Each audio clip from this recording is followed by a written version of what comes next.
nationale et de l'intégrité du territoire. Pour beaucoup d'entre nous, nous venons de célébrer la fête de la Tabaski,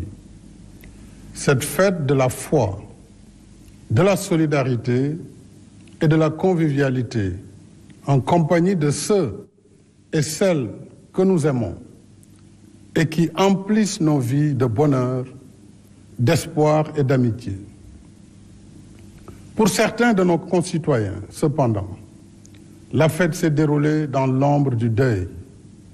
parce que leurs chers enfants faisaient partie de ceux et celles qui ont perdu la vie dans des violences insoutenables, injustifiables et inexcusables. Des violences qui ont mis à l'épreuve notre cohésion sociale et notre longue et enviable tradition de paix et de stabilité en Afrique. Vous aurez donc compris la tristesse et la douleur qui sont miennes. Vous comme moi, nous n'étions pas cette année dans le même état d'esprit par lequel nous honorons et célébrons la fête du sacrifice. Permettez-moi de m'incliner à nouveau devant la mémoire de nos enfants qui ont tragiquement perdu la vie sous les effets brutaux de la violence et de renouveler mes condoléances à toutes les familles éplorées et à la nation tout entière. Je n'ai pas manqué dans mes prières, il y a quelques jours,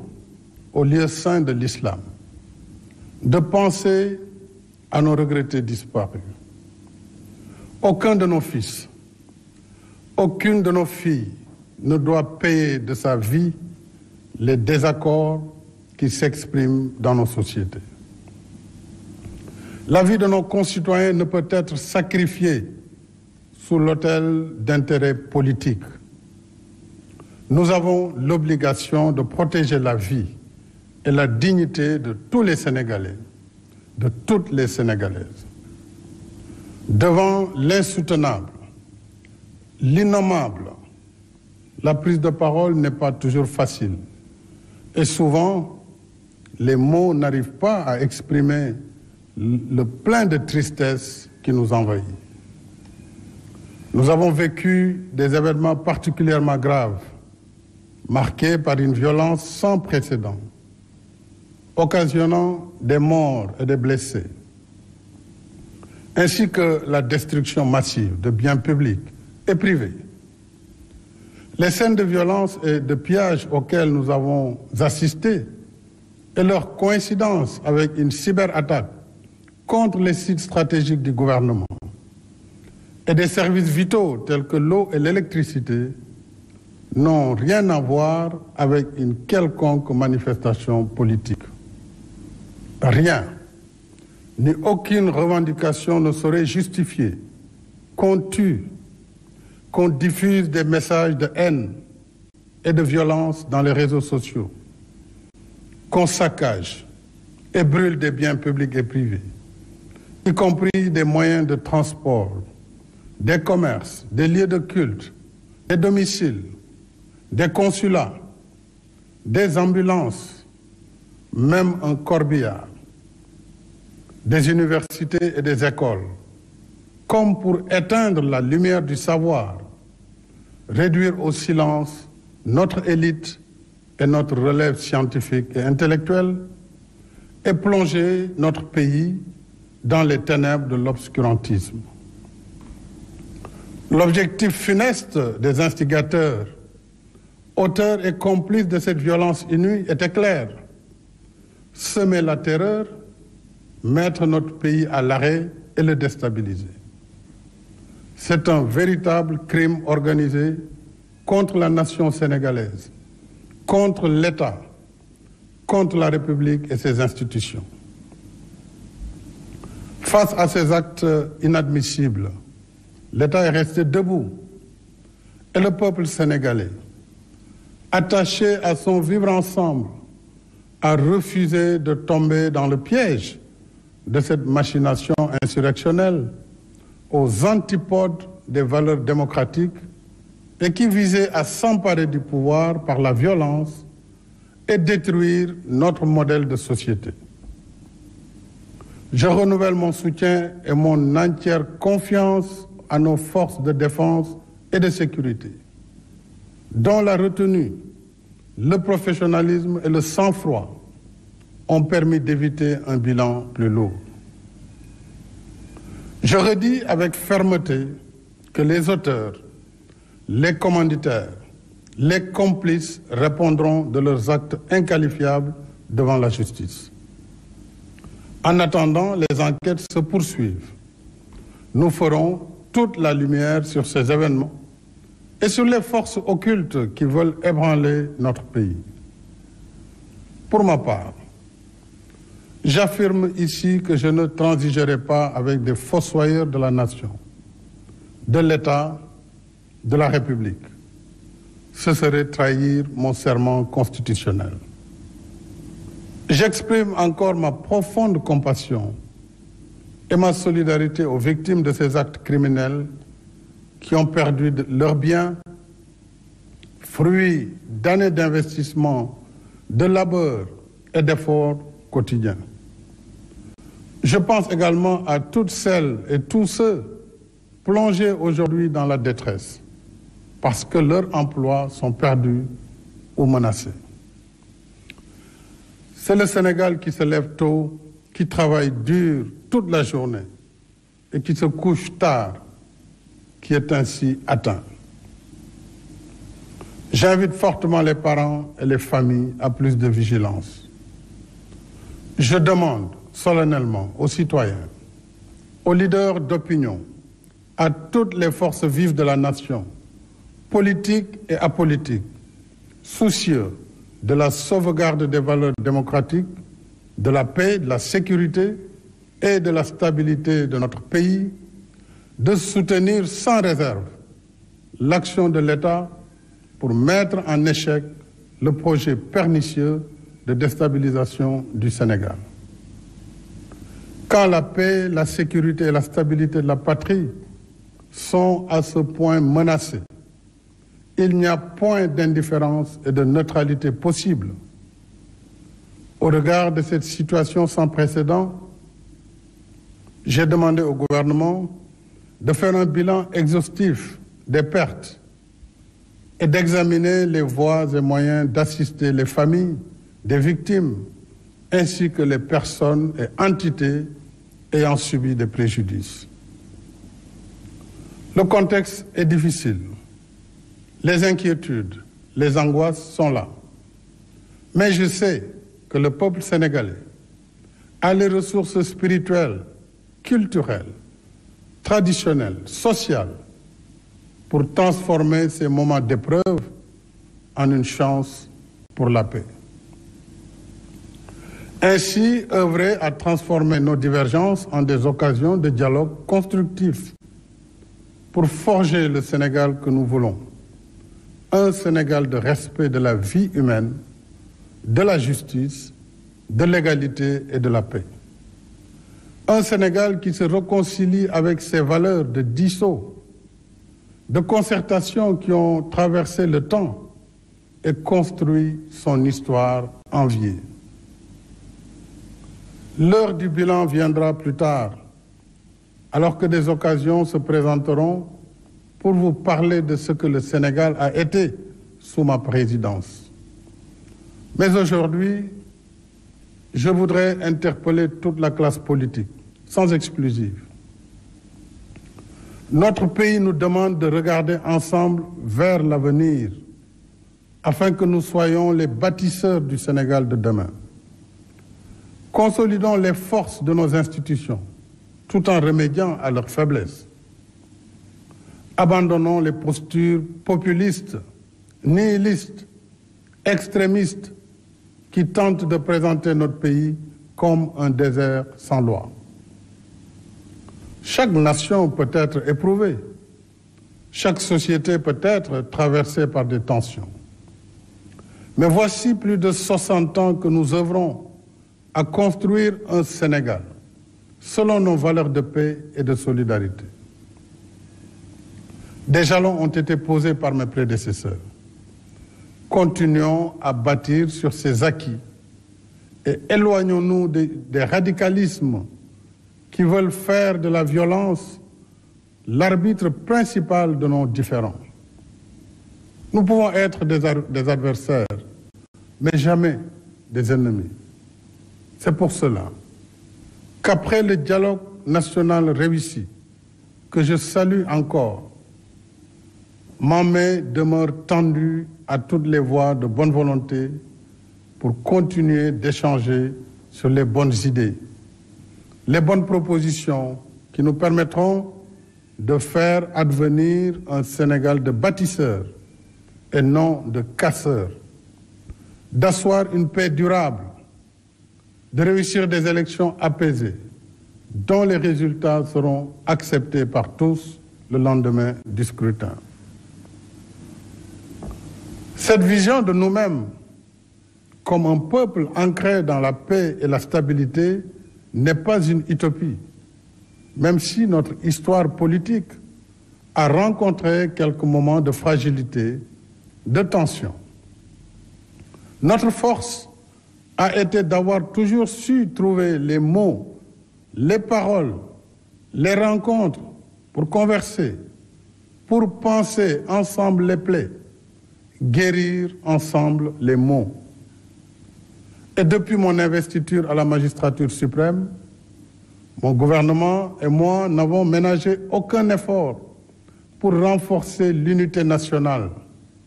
consolider les acquis de notre démocratie et le respect des droits de l'homme. Nous n'avons cessé de relever les défis liés au développement économique et social. Nous avons un bilan qui amène nos adversaires, même ceux parmi les plus virulents, à reconnaître que nous avons fait progresser le Sénégal. Mais aujourd'hui, ce n'est pas sur le bilan de nos réalisations que je veux surtout m'appesantir. Je veux parler avec vous de notre avenir en tant qu'il est façonné par les dynamiques de notre présent, de nos aspirations les uns à l'égard des autres, de la promesse que chacun peut être pour l'autre dans la construction du Sénégal que nous souhaitons léguer à nos enfants. Je veux donc parler de ce que le Sénégal de demain exige de nous aujourd'hui, nous les contemporains. Je veux évoquer nos responsabilités en tant que communauté de destin. Nous sommes condamnés à une solidarité susceptible de préserver l'unité de notre nation, malgré les tensions et divergences qui peuvent nous opposer. Cette solidarité ne signifie pas une totale convergence des points de vue, une uniformisation des consciences, une domination des uns par les autres. Cette solidarité est celle qui nous empêchera de traduire nos désaccords, nos dissonances dans des violences meurtrières, justement parce que nous aurons su nous abreuver dans les sources démocratiques, morales, spirituelles et culturelles du grand peuple sénégalais. Cette solidarité, mes chers compatriotes, c'est celle qui poussera chaque individu à développer les comportements qui ne menacent pas l'avenir de notre nation. Cette solidarité, enfin, c'est celle qui fera de chacun, de chacune de nous, une digue contre la violence. J'entends bien les aspirations du peuple sénégalais, de sa jeunesse en particulier, de ses attentes légitimes en matière de justice socio-économique, de création d'emplois, de renforcement du système d'éducation et de formation professionnelle, de meilleurs cadres de vie. Je comprends la volonté de notre jeunesse de vouloir vivre une vie qui vaut la peine d'être vécue ici au Sénégal et non ailleurs. C'est justement à nous concerter, à repenser ensemble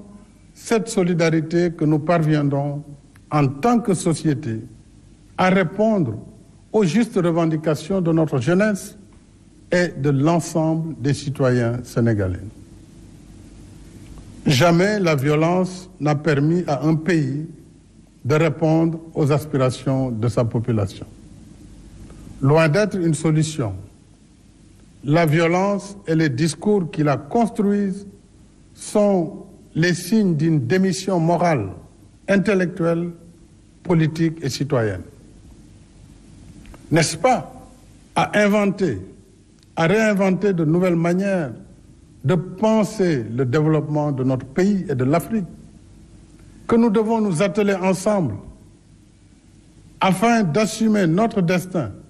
dans un monde de plus en plus instable. Mais pourrait-on collectivement nous ouvrir à des possibles, produire le meilleur de nous-mêmes, si nos intérêts politiques personnels nous dressent les uns contre les autres, poussant ainsi une partie de la jeunesse dans la banalisation de la violence. À l'heure où se reconfigurent les rapports de pouvoir au niveau global, où la révolution numérique nous plonge dans des ailleurs incontrôlés, le Sénégal et l'Afrique, de manière générale, ont plus que jamais besoin de se réarmer scientifiquement et intellectuellement pour la production des savoirs et des savoir-faire capables de défendre l'intérêt de nos populations et de nos cultures. Nous avons des intelligences et des ressources humaines ici, mais aussi disséminées à travers le monde, que seul le sens de la solidarité pourrait mobiliser au service d'une Afrique forte dans un monde malmené par des luttes d'influence et de domination. La violence, mes chers compatriotes, est un frein à la mise en œuvre de nos capacités, de notre engagement à faire émerger un Sénégal prospère, un Sénégal de richesse partagée. Bref, un Sénégal de tous, un Sénégal pour tous. C'est fort de la conviction d'un Sénégal enraciné dans les vertus de la paix et du dialogue que j'ai appelé à l'organisation d'un dialogue national ouvert, pluriel et inclusif. Je ne saurais assez remercier le coordonnateur de ce dialogue national, ainsi que les présidents et rapporteurs de commission, de même que tous les participants, sans exception, qui ont su mettre le Sénégal au-dessus de tout pour produire en un temps record des recommandations fort stratégiques sur les différentes dimensions de la vie sociale, politique, économique et culturelle de notre pays. Je salue les conclusions très positives du dialogue national, dont la mise en œuvre débutera cette semaine par la saisine de l'Assemblée nationale pour la modification de certaines dispositions de la Constitution et du Code électoral, entre autres. Mes chers compatriotes, s'agissant de l'élection présidentielle du 25 février 2024, je tiens à ce que le gouvernement prenne toutes les dispositions pour une bonne organisation du scrutin, comme par le passé. En ce qui me concerne, j'ai suivi avec beaucoup d'attention et d'émotion les différentes manifestations de soutien à ma candidature pour un second quinquennat. La dernière étant celle des 512 maires et présidents de conseil départemental sur les 601 que compte notre pays. À cela s'ajoutent les soutiens de la diaspora, de mouvements de jeunes, de femmes, de nos respectés sages, d'enseignants, d'arabisants, de mouvements de religieux et bien d'autres groupes, tous déjà prêts pour mener le combat de ma réélection. À tous ces compatriotes, je voudrais exprimer ma profonde gratitude en réservant une mention spéciale et toute particulière à la coalition Benno Bokk Yakaar, à mon parti, l'Alliance pour la République, et à la grande coalition de la majorité présidentielle. Mes chers compatriotes, ma décision,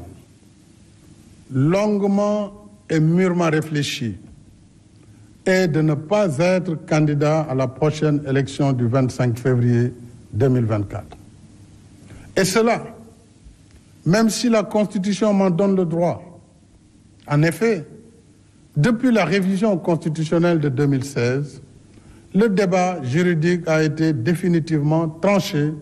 par la décision du Conseil constitutionnel numéro 1 C-2016 du 12 février 2016.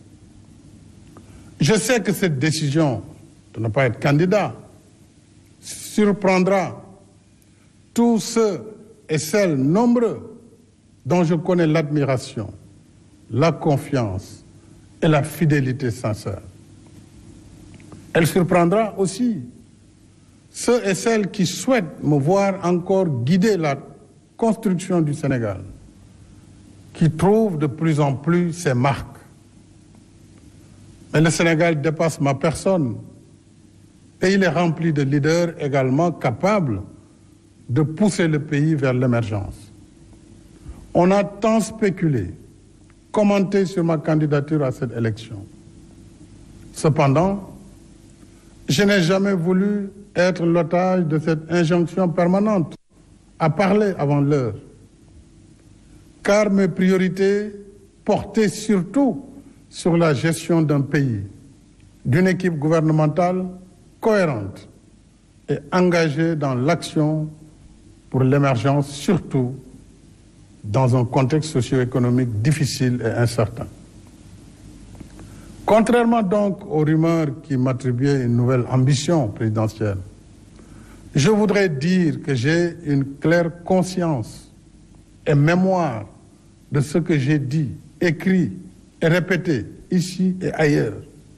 C'est-à-dire que le mandat de 2019 était mon second et dernier mandat. C'est cela que j'avais dit et c'est cela que je réaffirme ce soir. J'ai un profond respect pour les Sénégalais et les Sénégalaises qui m'ont lu et entendu. J'ai un code d'honneur et un sens de la responsabilité historique qui me commande de préserver ma dignité et ma parole. Je rends ici un hommage à mes prédécesseurs, les présidents Léopold Sédar Senghor, Abdou Diouf et Abdoulaye Wade, dont les parcours sont bien sûr différents, mais qui ont contribué chacun à construire l'image de ce Sénégal démocratique qu'il faut perpétuer. Je ne saurais faire moins. Et d'ici la transmission du pouvoir au futur président de la République, Inch'Allah, le 2 avril 2024,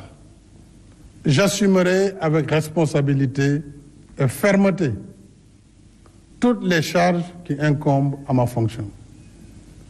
En vertu du mandat que vous m'avez confié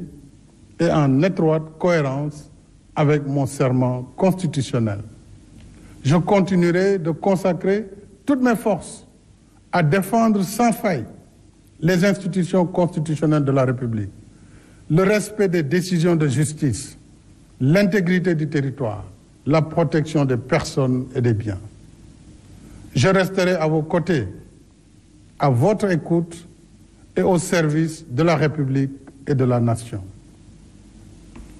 Nous avons des réalisations indéniables et un potentiel incroyable. Mais soyons vigilants et conscients des difficultés, des obstacles qui sont réels et de l'activisme des ennemis de l'intérieur et de l'extérieur. L'enjeu essentiel pour moi, c'est que notre cher Sénégal, ce pays que j'ai à cœur, que vous avez à cœur, garde le cap vers l'émergence dans la voie de l'action, de la paix, de la stabilité, du respect du droit, de l'ordre public, dans l'unité nationale et la cohésion sociale. Cela exige de chacune, de chacun de nous, l'adhésion à notre modèle de société fondé sur la démocratie, la liberté, le respect de nos valeurs socio-culturelles, le respect de ce vivre ensemble qui a su jusqu'ici nous rassembler, le respect de nos religions, de nos confréries et de nos guides religieux. En somme, le respect de notre identité collective sénégalaise, qui est ancrage dans le socle socio-culturel sénégalais et africain, mais aussi ouverture dans la modernité. C'est seulement ainsi que nous pourrons poursuivre ensemble, épaule contre épaule, notre élan commun vers notre destin commun, fidèle à notre devise nationale. Un peuple, un but, une foi. Vive la République et vive le Sénégal. mbokk yi ginnaaw bu ma nuyoo Sénégal yépp ñi ci biir réew mi ak ñi ci bitim réew kaddu yi ma yëkkati léegi doonte firi nañ ko ci kàllaama wolof dama bëggoon sànni tuuti kaddu ginnaaw bu ma nuyoo waa réew mi yépp di fàttali ni suñu réew fan yi ñu génn gis nañu fii ay jafe-jafe yu tar loo xam ne Sénégal mosu ko xam ci ay yàqute ci yàqal nit ñi seeni alal bàyyiwuñu kër bàyyiwuñu l'hôpital bàyyiwuñu benn service ay doomu aadama boom nañ leen muy xale yu ndaw ñoo xamante ni seen njaboot soxla nañ leen lu ko andi politique ak jàpp ne boo mënee andi ay xale teg leen ci mbedd ñu lim ay dee yu bari dana tax nguur gi fi nekk nemmerlu wala ñu yàq ko su ko defee yéene yi nga xam ne ñi fi nekk di ko doxal ak ñañu bokkal bitim réew te mu leer nañ na tey jii dafa am connexion bitim réew ak ñi ci biir réew mi ngir yàq Sénégal loolu laa ne bëgg naa waa réew mi ubbi bu baax seen bët bàyyi ci xel loolu nag dama ci woo képp kuy responsable politique ak boor boo mënti féete képp kuy kilifa ci réew mi kilifa diine kilifa aada képp kuy société civile képp kuy citoyen war nañu bàyyi xel ci suñu réew ndax dafa am lu ñu xamee Sénégal mooy réew moo xam ne waasoo amu fi bokk ndey bokk baay donte nit ñi mën nañ bañ a bokk jëmuwaay walla xalaat loolu moo waral may wane tiis bu tar ci xale yi fi faatu diggante 2021 ak 2023 bi nii loolu nag maa ngi koy jaalewaat seeni mbokk di ko jaalewaat réew mi yépp di wax ne lépp lu ci war état bi def na ko ci wàllu ay l'enquête ngir justice muy tribunal saytu li nga xam ne moo waral musiba yooyu ak ña nga xam ne ñoo ko yëkkati ak ñañu ci àndal ak ña ko doxal seen bopp ñoom ñépp danañu wuyu ci yoon ngir ñu mën a fànq lu mel noonu ndax lu yàq réew li ci des itam wane naa ne réew mi dañ ko war a waxtaanee dañu war a di diisoo ci lépp loo xam ne dañu ko bokk looloo waraloon diisoo bi ma yëkkati fan yi ñu génn ñu tuddee ko dialogue national yàlla def ñëpp ñi ci bëggoon dugg te ñu ëpp solo ci réew mi yàlla def na waxtaan nañu ba juboo am ay conclusion maanaam yu am solo ci wàllu koom ci wàllu social ci wàllu culture ci wàllu politique ba nga xamante ni loolu dina gën a dëgëral suñu démocratie ponk yooyu nag ñu tënk dinaa ko doxal à partir de semaine bi ndax dinañ yóbbu assemblée nationale loi yi ñu war a soppi ngir li ku jéggi ñaanoon ci wàllu parrainage yu élection ak yeneen i changement ci code électoral ak yeneen i loi ñu mën ko def ci diir bu gàtt loolu yëpp parce que diisoo moo ko waral parce que luy jëmale Sénégal kanam li ci des itam wax naa ni réew mi fi mu toll ak alal ji fi feeñ dana gën a tax nit ñi bëgg a ñëw Sénégal wala am luñ fi def ci fànn bu nekk nag ba ci diine ji loolu dafa jar a bàyyi xel moo waral ma ne man sama taxawaayu démb ak sama taxawaayu tey benn lay doon muy taxaw ngir aar réew mi ci wàllu indépendance am ci wàllu ay frontière am ci wàllu ay institution am yi nga xam ni démocratie moo ko fi teg te loolu duñu seetaan mukk ñu koy yàq ak lu mu mënti jar donc loolu nag fii ak yàlla ñuy may bakkan fii ak mandat bi ñu jox ñu ngi koy doxal na leen leer ne dinaa si taxawaay yu wér ànd si ak ñëpp ñi nga xam ni ñoom laa ci war a àndal ginnaaw loolu mbokk yi nee naa mbirum élection yi di ñëw coow li bëri na d'abord may rafetlu ñi nga xam ne dañu ànd ak man ak bëgg ma toogaat ci bopp réew mi wane ko ci anam yu bare ci région yu bëri ci réew mi yëpp ci diaspora bi wane ko ci coalition bi muy coalition Benno Bokk Yaakaar ma santaat leen gërëm leen wane ko ci parti bi ma taxawal muy Alliance pour la République bëri na ñoo xam ne sax ay kilifa diine lañu ay citoyens tout simplement jàpp nañu ne fi réew mi toll président war na mën a taxawaat surtout que am na ci yoon may na ko muy constitution bi ndax lu leer la 2016 duñ ko defee 2016 bañ ko defee conseil constitutionnel ci boppam moo joxe woon ndigal ngir ñu dindi disposition transitoire bi ma ci defoon ngir ñu mënoon compter mandat bu njëkk bi loolu nag donte am naa droit bi donte itam ñu bare seen sago moo doon ma taxawaat dama jàpp ne man sama wareef ci Sénégal defar ko la du lu ko yàq du ma mos a bokk mukk su luy delloo Sénégal ginnaaw sama wareef mooy gis lii ma tàmbali fekk ko fi yóbbu ko fu ëpp fi ma ko fekk loolu ñu teg ci leneen loolu mooy li may neex loolu mooy li nga xam ne moo ma tax a jóg kon réew mi suñu coalition war nañu am bu ñu àndee nekk benn teg équipe yoo xam ne si dinaa leen jàppale itam ni ma leen war a jàppale ci waxtaan ak waa réew mi ngeen ñu moytu li nga xam ne dana tax Sénégal saaraan ëllëg dugg ci guuta goo xam ne du gën ci njaboot gi du gën ci askan wi kon sant naa ñooñu gërëm naa leen waaye nee naa nag élection yi di ñëw bind naa ko ci livre bi ñu tuddee le Sénégal au cœur Sénégal sama biir xol boo na ko gisee di ngeen wax xam ni ne woon naa mandat 2019 bi mooy nekk sama deuxième et dernier mandat ça ne veut pas dire que awma ci droit mais loolu sama décision bopp la te loolu laa jël tey moom laay baamtuwaat donte nag gis ngeen ay groupement ay nit war nañu Sénégal dem bitim réew yàq deru Sénégal yàq deru président de la République dafa bëgg a def ñetteeli mandat dafa bëgg a def lii dafa bëgg a def laa loolu kon war na mën a dakk ndax président ci boppam jàpp na ne li mu bind 2018 dëgëralaat ko tey loolu taxul maanaam coow yooyu taxul waaye ñaawlu naa li nga xamante ne bëgg sa bëgg-bëgg tax na nga dem di jaay sa réew ak di yàq deru sa réew nit ki booy wut tam danga ci boole ngor parce que loolu dafa am solo li ci des mooy ñu continuer suñu taxawaay ci réew mi